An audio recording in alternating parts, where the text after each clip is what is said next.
Miles, welcome back to the next edition of the video podcast for Traffic Light Protocol, TLP, the Digital Forensics and AI podcast.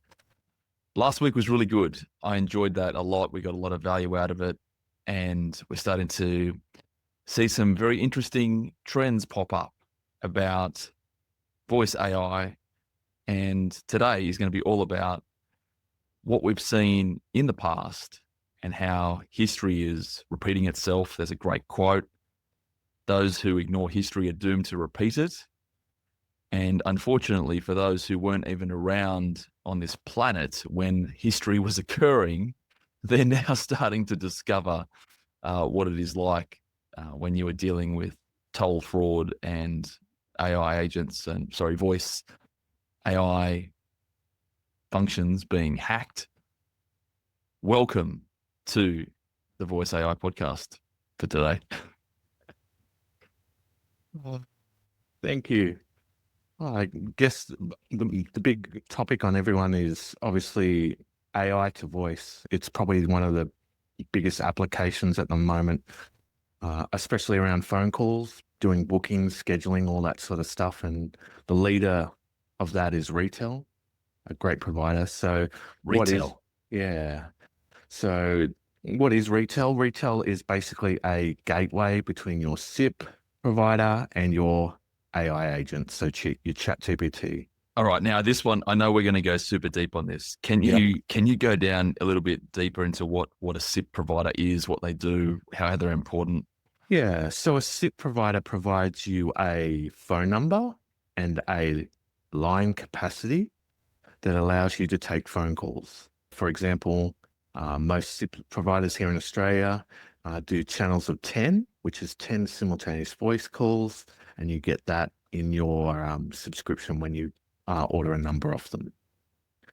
So with Retail, and I'm getting excited early, when we were building those voice agents, we used CrazyTel as a SIP provider, right? Correct. And did we do that because that was a cheaper option to buy numbers? Yes, and also it gave you an extra layer of security. That's interesting. What was the extra layer of security? So you've got voicemail.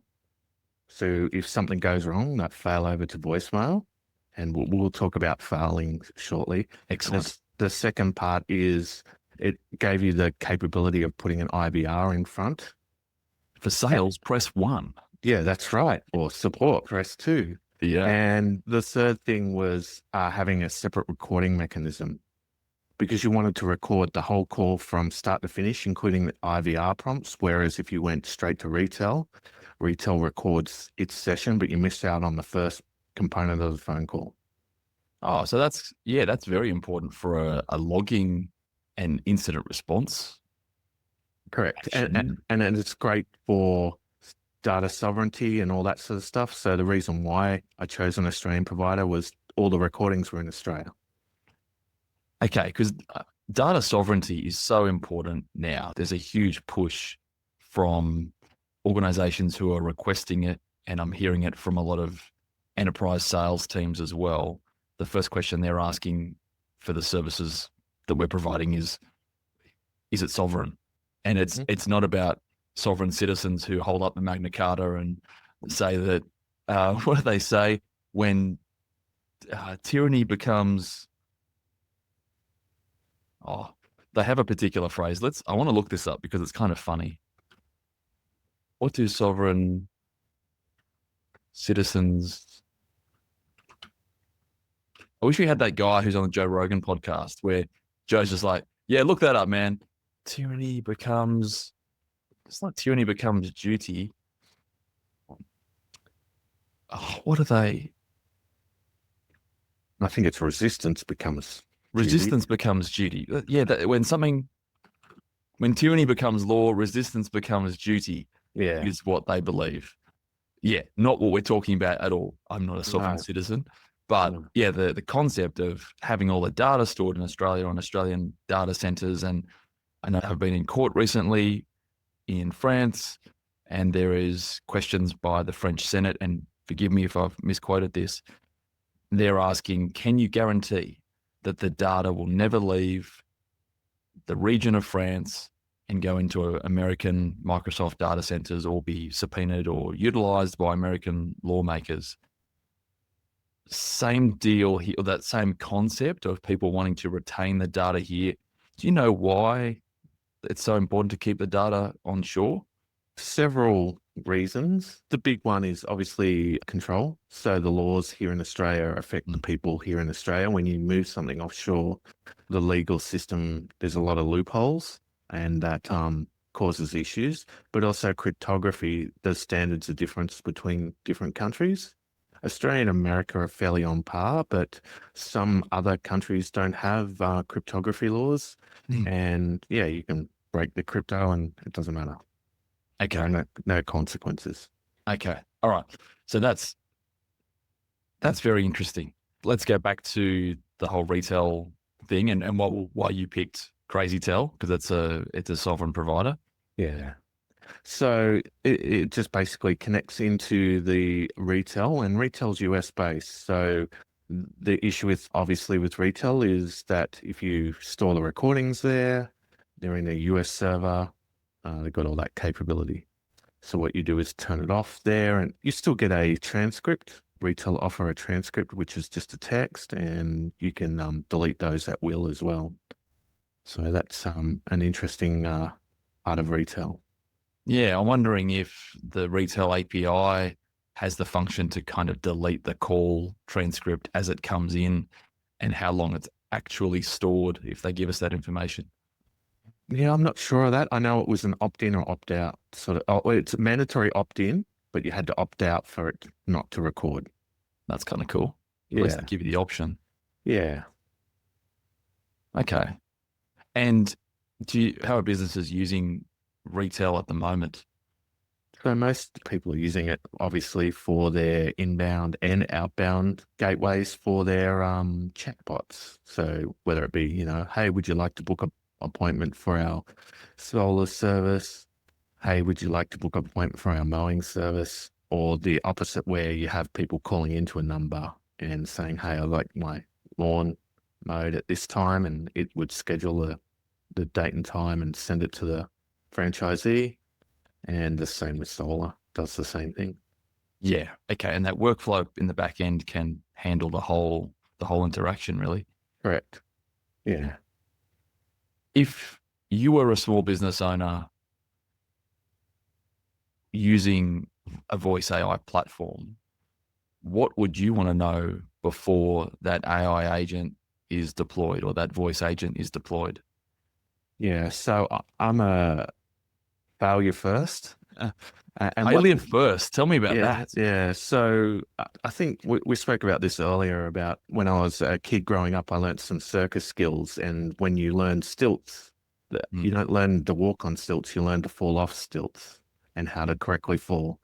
And the most important thing for businesses to understand is to have a failure mechanism. So whether it be a voicemail service that has what you require for them to leave a message as the first thing that they should have, and then build on top of that. And then obviously you'd look at the security sides of things, but you always want to have a failure mechanism. So for example, if your lines get too full, it goes to voicemail. So you're never missing out on that lead when the call comes in. That is very important. Are you seeing much of that happen so far? Are people thinking about this when they're deploying systems? Are they thinking with a failure mindset? No, I think most people are just thinking, oh, let's just get the bot to do as much as the work as possible and then walk away, which is great. But the bots are made by humans and they do make mistakes, and you've got to have a mechanism in there built in. So if the bot can't, direct a call to a person, it needs to direct it to a voicemail of the person that needs to call the actual caller back. And just simple things like that makes the whole experience a lot better. AI is not here to replace human interaction, it's to enhance it. And I think that's where a lot of people get it wrong.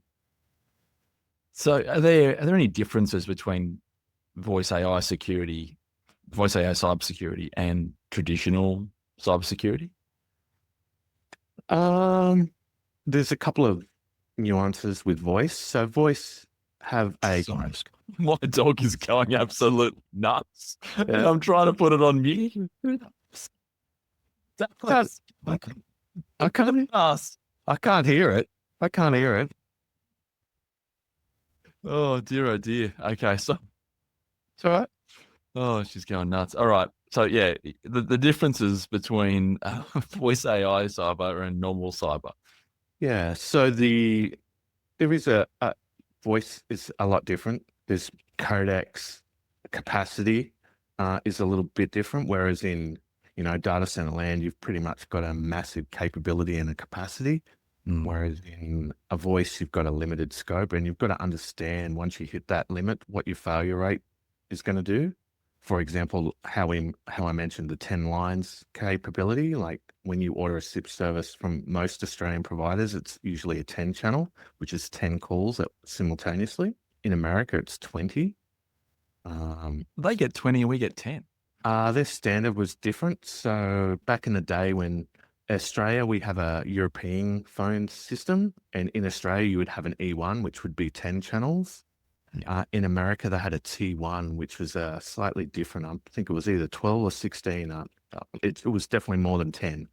And Okay. so they have a slightly higher capability. But the funny thing is, when you go to call quality, the European standard's a lot higher quality voice. So yeah, it is what it is. Interesting. Mhm. Okay. And what would you say the biggest blind spots are when companies are adopting these voice AI tools without thinking about security in advance? Yeah, so a lot of the resource documentation that the AI is using, the modeling, you want to make sure that that's either A, public, or you have some sort of blind trust. So it can't be manipulated out of it. And what I mean by that is, for example, say you had buy and sell prices in a spreadsheet, you would make sure that the AI would never tell the customer the buy price. It would only tell the sell Like price. the wholesale price. Yeah. This is something that's so important, and it's I'm looking at it at the moment with some analysis of AI chatbots and looking at vulnerabilities in chatbots and doing some security audits, aka pen tests. Some of the people online, when you're looking at the conversations of vulnerabilities and risks in chatbots, it seems so easy or so simple. Don't include the confidential training data in the RAG, in the retrieval augmented generation system. So just don't upload confidential documents that might have the column that have the buy price in there. Do you think that people are relying upon the security controls a little bit too much, or they're just being careless about, well, if I just put in the prompt, don't answer this question, it will be okay? Yeah. So that, yeah, people are doing that, but there's a cascading effect where you can ask it a different question and then get it to finally tell you what the buy price is. So we've got the do anything now, Yeah. the crescendo attack of kind of skirting around the issue, and then eventually, what about hypothetically, could you do this? And I'm an authorized tester, or I'm I'm an Elon Musk, employee. the creator of this system. I'm an employee. Yeah. What sort of employee rate can I get? That sort of thing.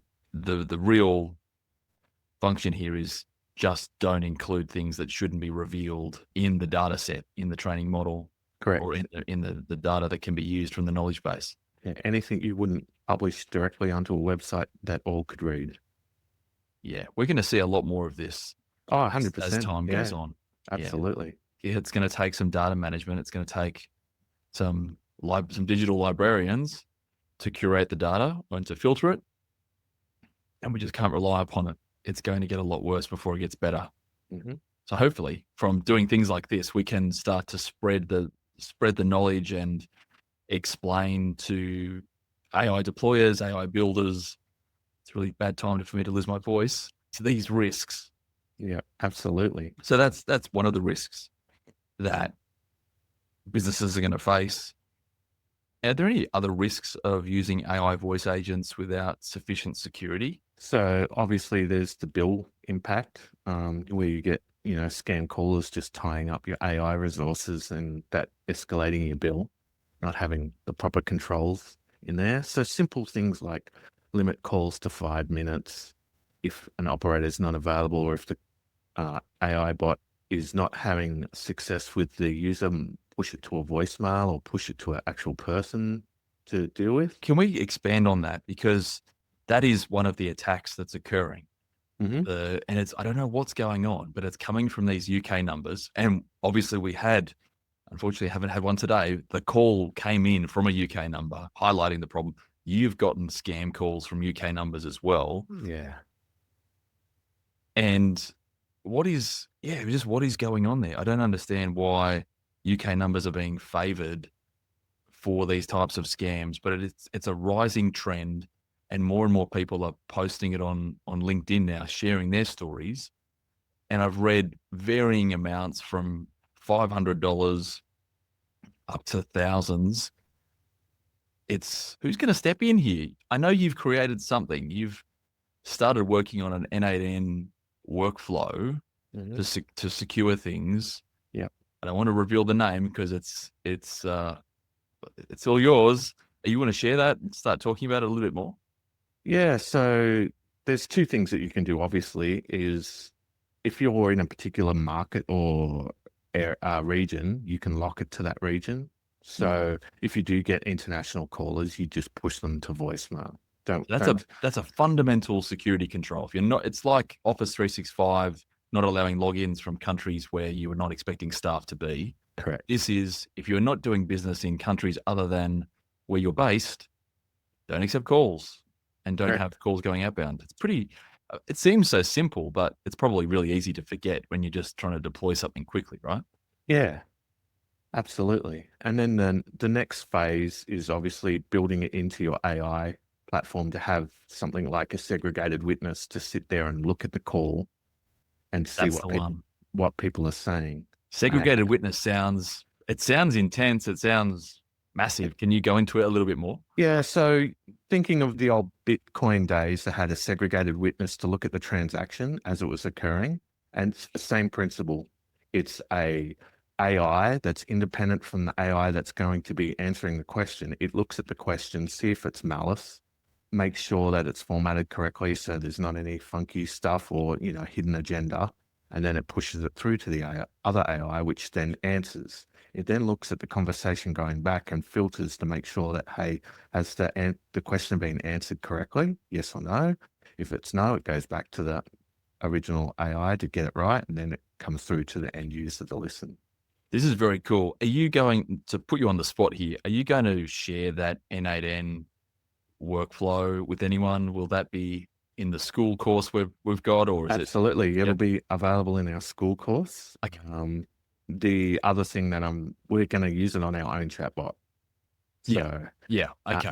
That's what it's designed for. So there's actually two phases to this segregated witness. There's a front end phase, which there's an authentication to make sure it's a real human.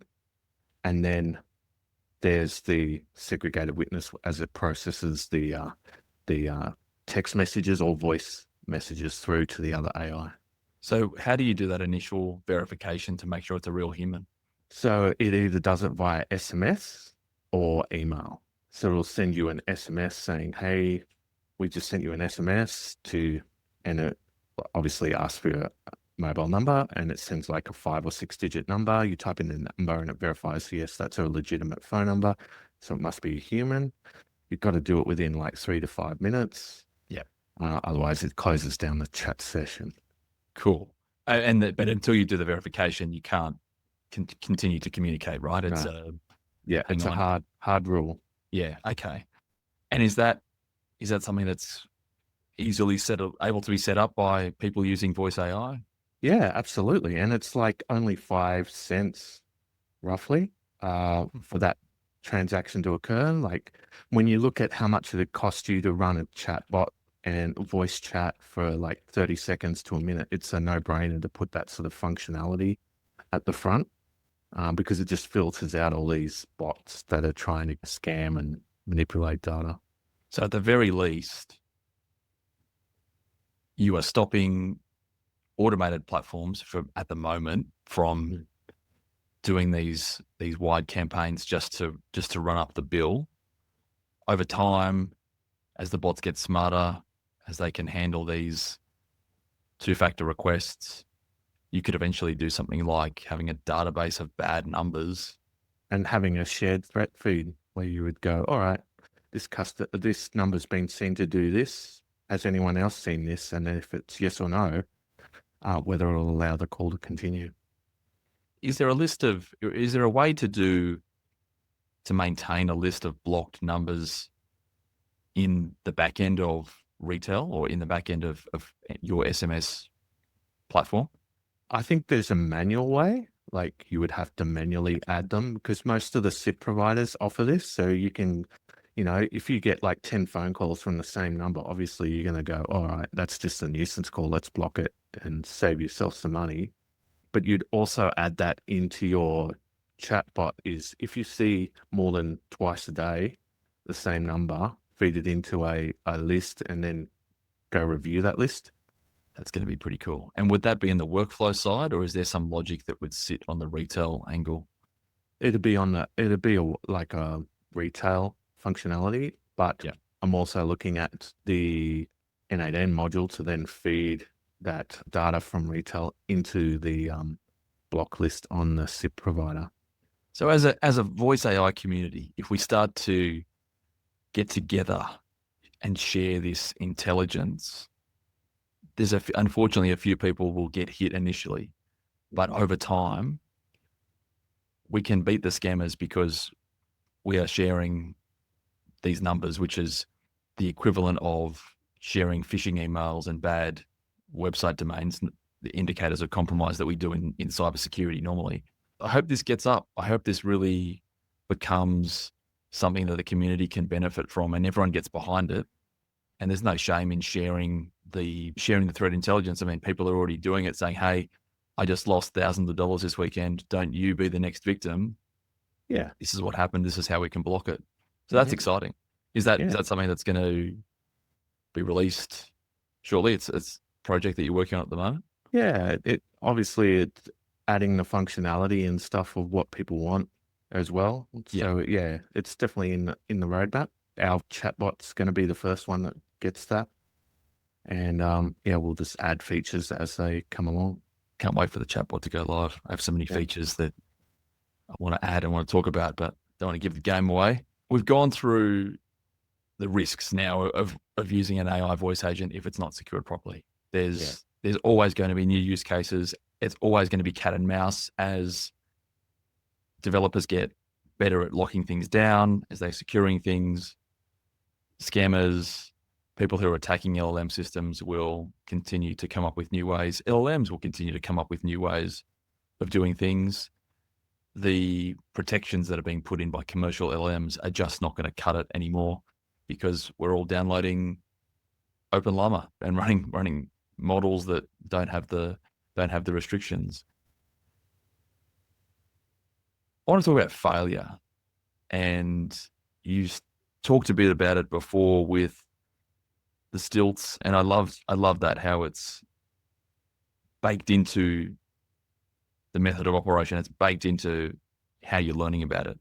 What can we do about baking in more failure to workflows, to AI systems, to account for things, because it's always changing? What's possible there? Yeah. So for example, obviously error messages help, but you don't want to do that to your customer. Most AI systems will let you have like an error message where you can, go to voicemail or go to a pre-recorded message saying, hey, we're having technical difficulties with our AI at the moment. Please leave your name and number and we'll get back to you. Yeah.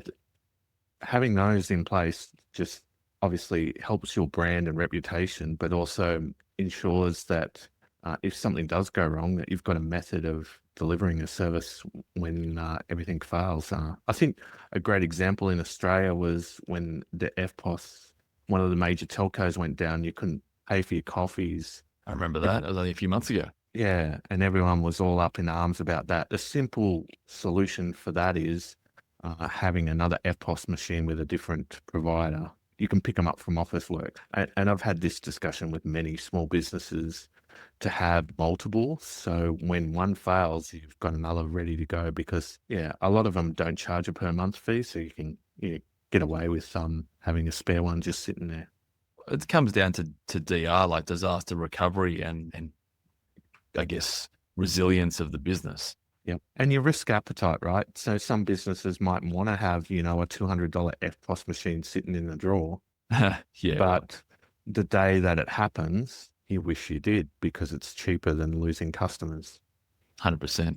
100%. Just trying to bring up some of the modules from the school course about that specific topic about governance and a bit of resilience and disaster recovery.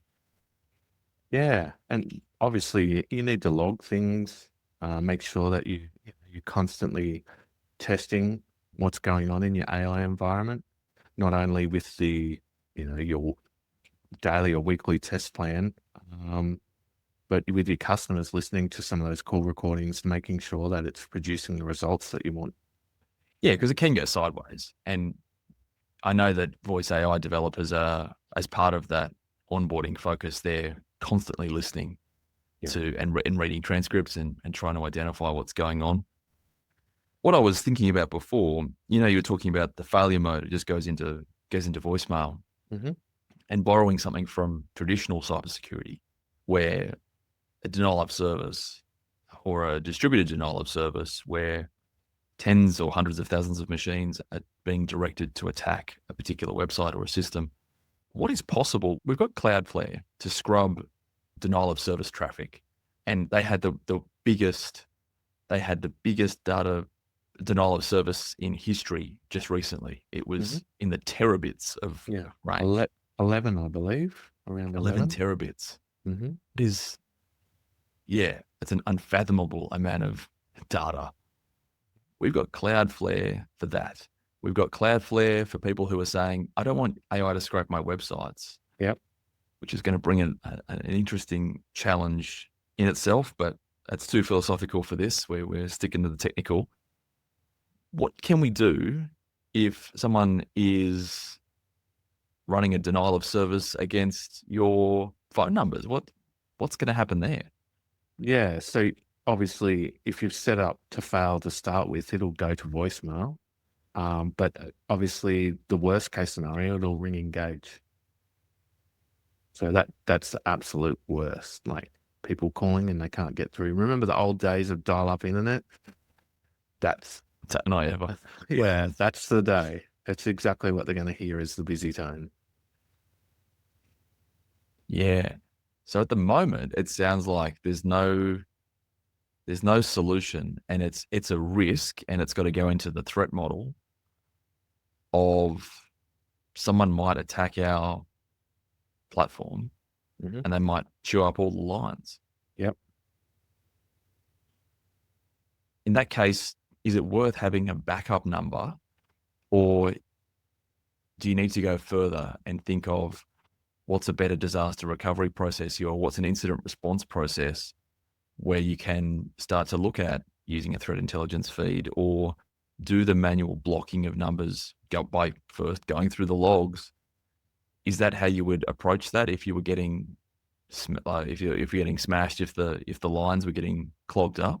Oh, absolutely. And a simple logic back in the day of the old dial-up ISPs, you could dial from multiple locations using the same username and password. It took about, and this is like in the mid 90s, took about until 94, 95, where Radius was patched and allowed that you could lock one login per username and password, because what people were doing was sharing their username and passwords.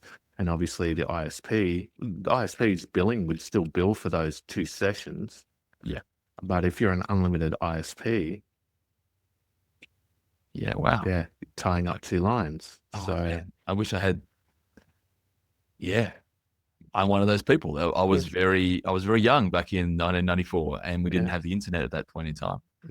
Far out. Yeah. Such So a concept. yeah, so the same sort of logic can be applied to obviously the phone listing. And if you see this number more than twice on simultaneously, block it. Is that something that can be configured in retail? It can, but you need to obviously record the numbers as they come in and have a time variance. So what you would look at is, oh, have I seen this number in the last 15 minutes? Yes, I have. All right, we're going to block that number. And is that logic is still controlled in retail, or is that the workflow angle?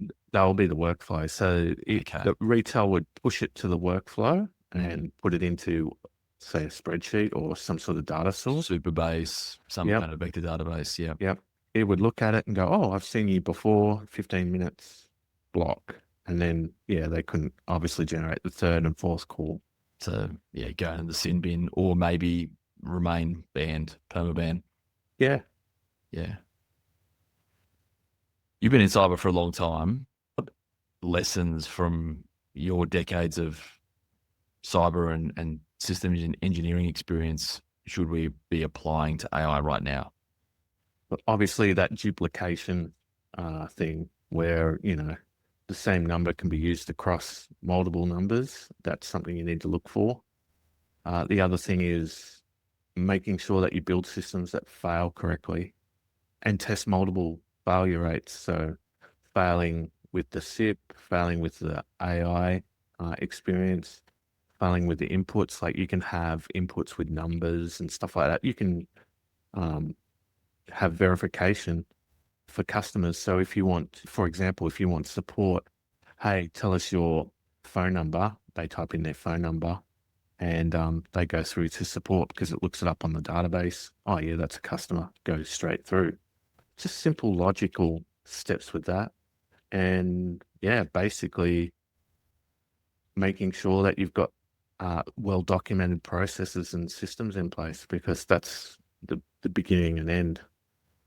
That's right, because in the heat of an incident, and everyone's guilty of this, I'm guilty of it. Everyone's got an incident response plan. That's a sweeping statement that I shouldn't say. I should retract that.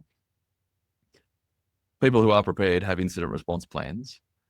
Sometimes those plans aren't communicated to the security operations people or the IT people, or it's been done so long ago that systems have changed and been modified, or you don't have access to those particular systems. But using an IR plan is critical for anyone who's dealing with this type of stuff, because when an incident does occur, it's not always clear what you should be doing. And if things like the bill is running up really quickly, it's nice to pick something up and have a step-by-step checklist. You can go as detailed as a 20, 30-page manual. You can have a flowchart. I found for flowcharts, once you understand the process, a flowchart is great to have. If you just have a flowchart without the back-end documentation, and if you're not a super technical person who can just figure it out on the fly and has decades of experience like you, then you might need to have that. And so it's one thing to say, yep, we've got an incident response plan. 2, does everyone know how to use it? And do you know where it lives? And then what's that level of detail? Do you just have a flowchart? Do you need the technical instructions? I'd always say have both and then update them as you can, as maybe a once a year task or something like that. We used to talk about clicking a bad link can ruin your week, can potentially compromise the entire organization. And that's a phishing attack. Phishing is still being used. There was a case recently where a massive organization got compromised. Someone joined a Teams meeting, started spamming links, and they were phishing links and compromised the organization. It seems so comical that it actually happened, but this is the reality we're in. What's the AI equivalent here? If obviously the risk of being phished to your retail account, to your CrazyTel account is still there, and you've got to have multi-factor authentication. Is there another AI equivalent that people need to be focused on? Yeah, that's like injecting bad data. So for example, when you're having that conversation with the AI bot and you give it what seems to be a harmless URL or a harmless email, and it's that email is set up to trigger an event to do something else and track. So yeah, it can be used as reconnaissance. When you talk to this AI bot, you can then, if you're not getting what you want out of it, you give it something to get a human to look at. And then when the human looks at it, they go, oh yeah, I'll click on that, and click on it, and bang. That's the new form of phishing, is through the AI, is by getting the AI to generate a phishing link for them. It's model poisoning, right? Correct. Yeah. And that's what's something that's really fascinating is because AI hallucinates so much in the right circumstances, it's, for development purposes, been suggesting people utilize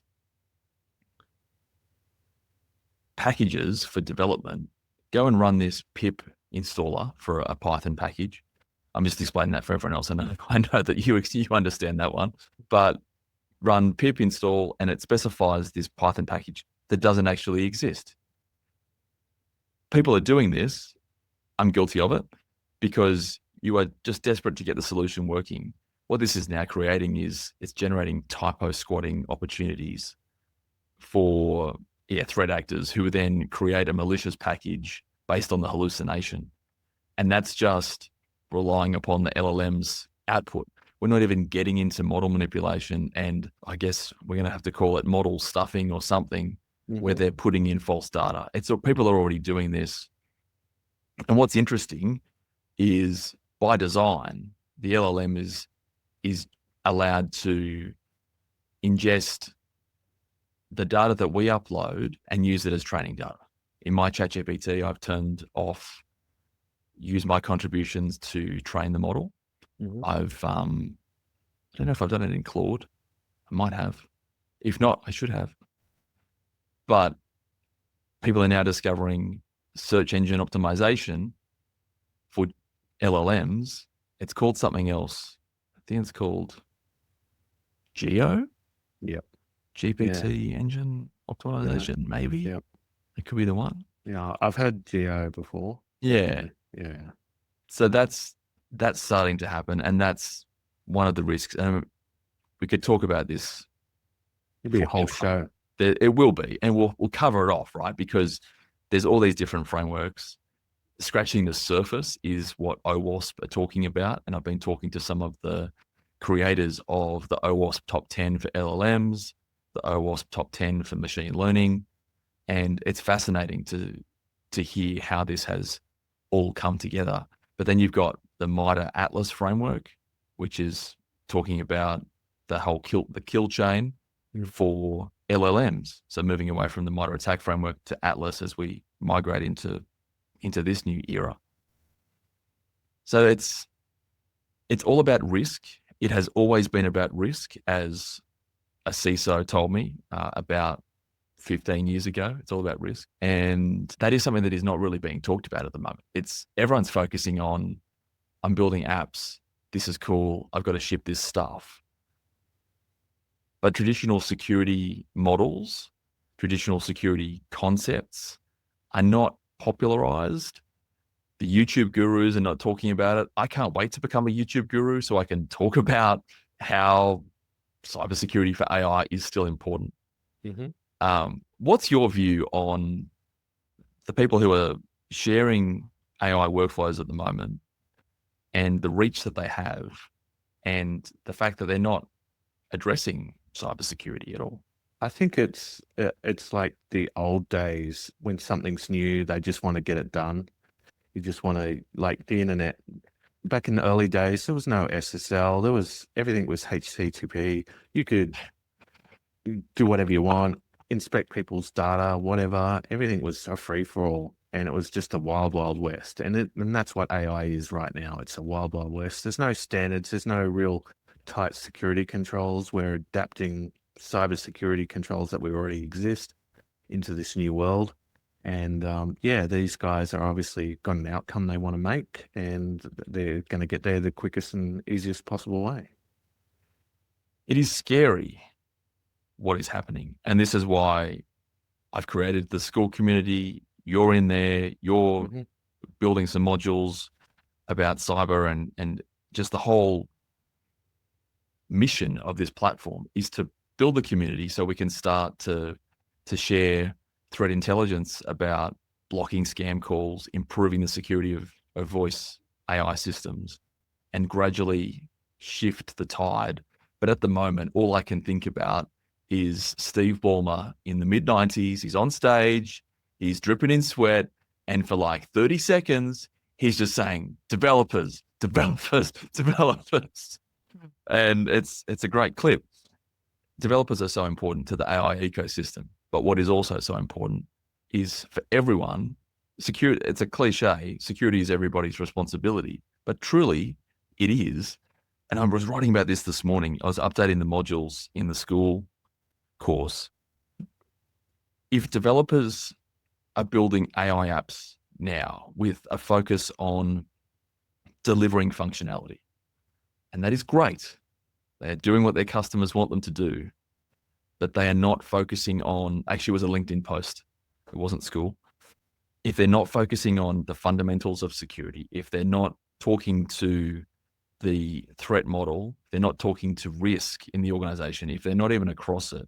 And it's not a developer's job to develop the threat model, to understand the whole risk plan. The organization needs to share this with them as well.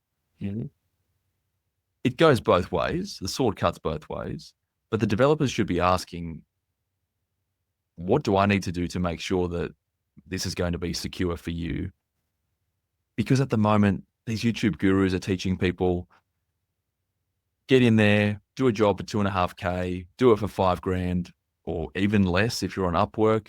Yeah, I'm going to deploy an AI app for you for $100, and security does not exist. What is happening is this is building technical debt in for the future. And yeah, the app works right now, but next week, next year, as threat actors start to discover these apps, as more tools, there is already a pen testing framework for AI. There's a full suite of it that's on Kali Linux. It's like Mac being considered the more secure OS for years or decades because there weren't very many viruses. It's only because the proliferation of Mac computers was not so high to make it worth the time of developers, of malware developers and spyware writers and all that stuff, to make it worth their while. Now, as Mac has become a focus area for them because Windows has been getting a lot more patched and people are a lot more on top of security, well, guess what? I can't say there's just as many exploits on Mac, but there's some real doozies. There's some real CVE, CVSS scored 10 out of 10 exploits that exist. What I'm so passionate about right now, and will never not be passionate about, is developers need to ensure that they are not building in technical debt for their customers. The customers are trusting you to build apps that will not breach the security of their organization, that will keep the security of their users' data safe. And as these deals get bigger and bigger, and as organizations are implementing AI from whoever is developing them, we do not want to be introducing more data breaches like Optus, like Medibank, any of the other 1,000 organizations that have been breached, and causing people to have to go and renew their license, their passport, their Medicare documents, to be victims of identity theft, identity fraud. It's so important to investigate all of the security controls that you need. I've been on the back of so many incidents. You know my story. You know I used to walk into organizations on Monday mornings and do the Agent Gibbs thing. All right, what do we got? And I've got guys from all teams. I'm standing in front of a whiteboard and they are mapping it out, and we're talking about the architecture and we're finding out how deep does this compromise go. the same thing is going to happen for AI systems. But the worst thing is, it's the guys that think they're doing a great job, and they are in providing this initial functionality. They're going to lose their business because their clients sue them. They might get hit with regulatory action, and not just the Australian Privacy Commissioner, because everyone globally is using AI. Imagine what the fine will be if you're in the EU and you get stung with a GDPR fine, or if you're in America and you're doing voice AI for dentists, massive popular niche that everyone's doing, medical reception, and you're storing all this data. And when you're building the system, you say to the client, just give me the data and I'm going to set this up. Some clients say, hang on, what are you doing to secure my data? What I've seen in other school communities is people saying, and I'm seeing this from major influencers in the AI space, just don't deal with those clients. They ask too many questions. I find working with smaller organizations, and this is not my quote, by the way, so don't chop this up, anyone who's listening to this, but the quote is, I find that working with smaller organizations is better because they don't ask the questions about security. Other people are saying to the clients, don't worry about it. The platform handles all of the security. It's like you buy a car and you go, will I die if I have a crash? And the sales guy's going, yeah, it's got a 5-star ANCAP safety rating. Yeah, but not if you drive it off a cliff. It's so important. And after seeing so many cyber incidents over the years in all kinds of organizations, it needs attention. And we are giving it that attention, and we're teaching people how to do this for free in the school community. So that's the pitch. Get in the school community, talk to other AI builders, help each other out. Let's not build in technical debt. Let's work with each other to stop the breaches. And beyond just losing your business, just doing the right thing, stopping people from having their identity stolen. I know common courtesy doesn't exist much these days, but look at it from the other angle. Yeah, I guess look at it. How would you like your data treated? That's probably the best way to put it. Would you like your data kicking around? Yeah. It's hard not to be cynical these days of how much of my data has gone out the door. Mm-hmm. Is there any point? I don't know. I still have hope. There are still things that I don't publish on the internet. Some people don't mind sharing their entire lives. Comes down to your threat model. What are the risks you're facing? 5 years ahead. It's a big time in AI. Like I said the other week, I was at the Parisian developer meetup for AI. Those guys are saying, in the morning, I'm using this tool. It looks like this. By the afternoon, the interface has changed. With that in mind, in 5 years, will AI voice agents be our greatest convenience or our biggest risk? Yeah, that's it. Is it going to be like the annoying text messages and annoying emails that we get with this, the current technology stack? Is this just going to be another annoying sort of thing that we don't want to deal with? I have this vision of, I actually have a wallpaper, an AI wallpaper of, I'm going to have to show this. It's me having a coffee with a donut next to an alien, and it's in the theme of, what's the movie with Harrison Ford? Blade Runner. Blade Runner, right? Yep. So I constantly have these thoughts, and I see it in my mind of that's in the future, or it's like Total Recall, or Altered Carbon, amazing show, where you're walking down the street and there's just neon. And I kind of love the whole cyberpunk thing. Always wanted to have a cyberpunk party one day, maybe for my 40th. You're just getting bombarded by these advertisements. And then we're all going to have a Neuralink. What a crazy time. Maybe not in 5 years, but SMS is starting to become the preferred vector for marketers because emails just, it's done. There's just too much. There's too much email. Yep. This is where I can see AI voice agents will be the thing. People don't like talking to each other on the phone much anymore as it is. Voice cloning. I saw a voice AI cloning framework today. It's available on GitHub. It's going to replace existing platforms. I am concerned for our ability to speak, for our ability to write, because of these platforms just taking over. But that's my prediction. It will be brilliant. I'm a massive supporter of AI. My entire business is built on AI. It's just really interesting. Where is it going to go? Hopefully it goes in the right way. Hopefully people like us can steer it in the direction that protects people rather than enables more risk, more compromise, more ID fraud, ID theft. We need some help. We need some help from people who are developing bigger platforms to bolt on to our existing systems. Absolutely. Wow. If people are still listening at this point, thank you. Thank you for being with us today. What is going to be next week? What is our next episode going to be? I know it's not going to be on voice AI. We've done 2 now. We are going to include a module in Skool that goes into a little bit more detail on securing your voice AI platforms like Retail. We might include something on CrazyTel. If there's anything to include on CrazyTel. Or any other provider that people let us know in the Skool. It's going to be Vappy, right? Yeah, Vappy's the other one. titans are Vappy and Retail, and people shift depending on the day of the week, but depending on features that have been released. Yeah. Okay.